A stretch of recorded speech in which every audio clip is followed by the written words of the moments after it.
between. And what company do you work with? Osteen Brothers. And what do you do? I do mainly with Osteen Brothers. I'm an estimator and a heavy equipment operator. I do my own estimating.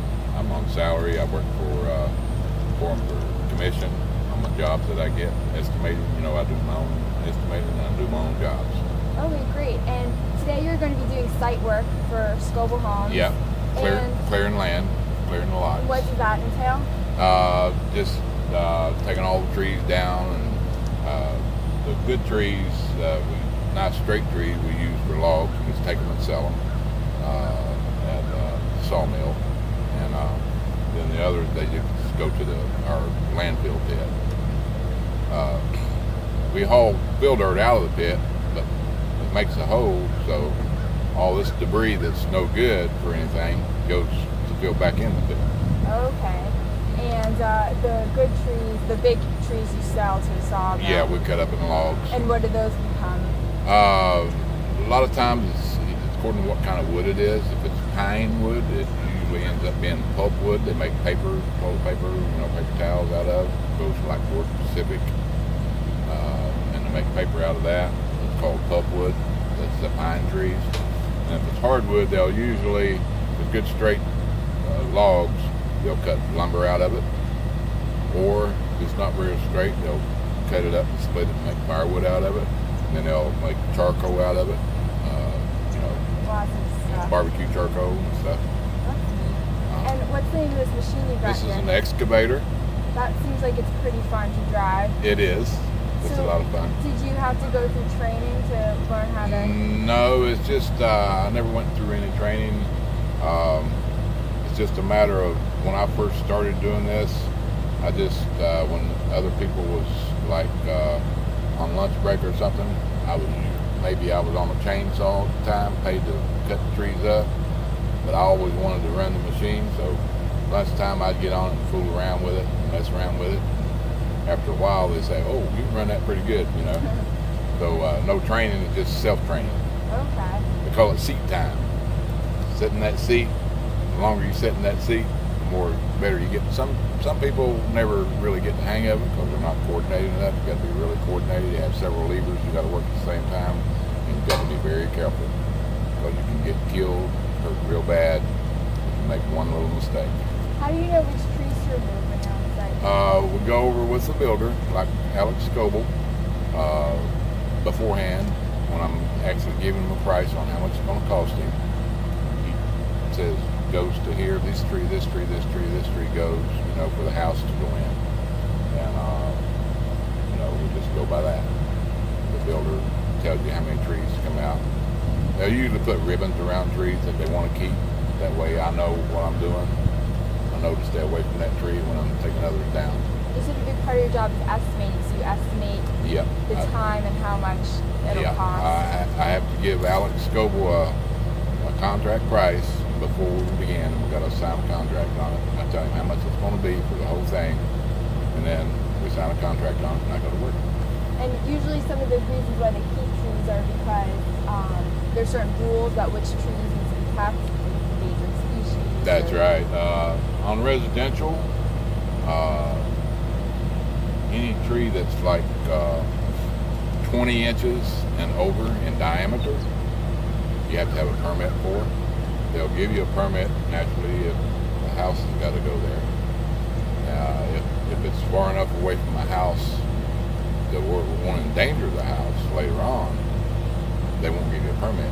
Therefore, you can't take the tree down. So anything under 20 inches, you don't have to get a permit for. You just go ahead and do it. Okay.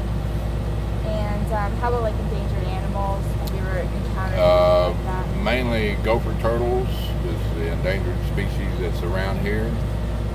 You have to look and find if you have active hose. If it's actually, you have to actually remove them by a certified agent, see whoever, to remove them and put them in a secure place for them before you begin work.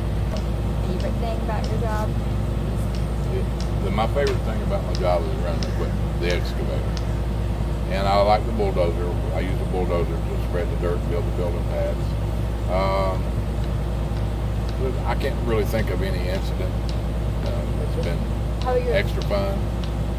I enjoy it all the time. Well, that's good. You know. How about your least favorite? Is there a least favorite? Least favorite is when I have to run a chainsaw or a shovel. Manual work is my least favorite. Sitting in that, pulling levers and stuff is easy and fun. I'm 61 years old. I used to frame houses, you know. That was hard work. Now this is easy work for me. Of course, I'm older. I need the easy work. How did you get into construction? My family, my dad, my oldest brother. I'm a baby of 7 in the family, and 5 boys, 2 girls. And my dad was in real estate and building when I was a child, and I've been in it ever since.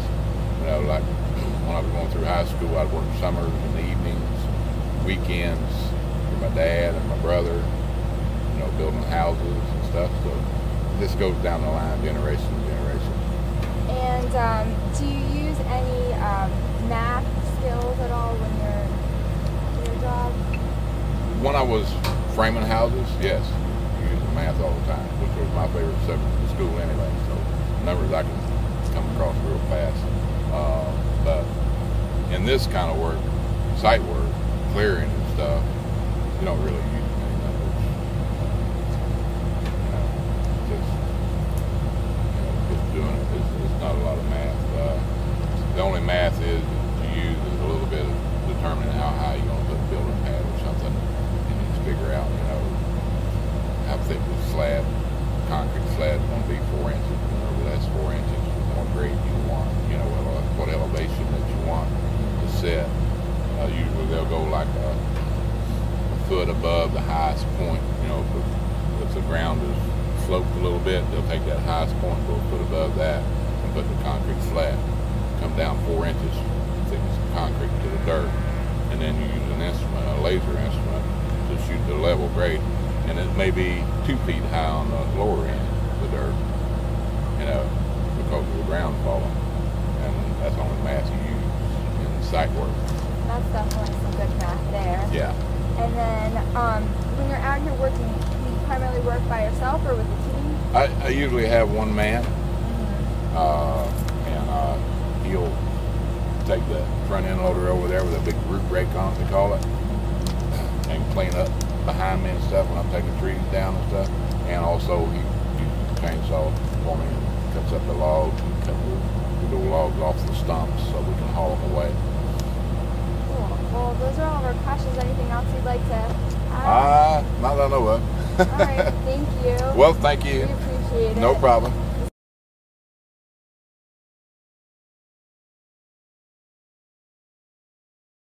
What happens when they accidentally hit a water line when they're pulling trees out. And what we got to do is we got to call the utility company, their emergency line, to get them to turn off the water if we're not able to have the wrench to turn it off, or we can't find the location of where to turn it off. But in this case, he ripped out the whole meter. So there'll probably be some main valve somewhere where they can actually turn it off. And before we clear any of the trees, we do call what's called locates, which they spray paint on the ground the locations of where all the utilities are.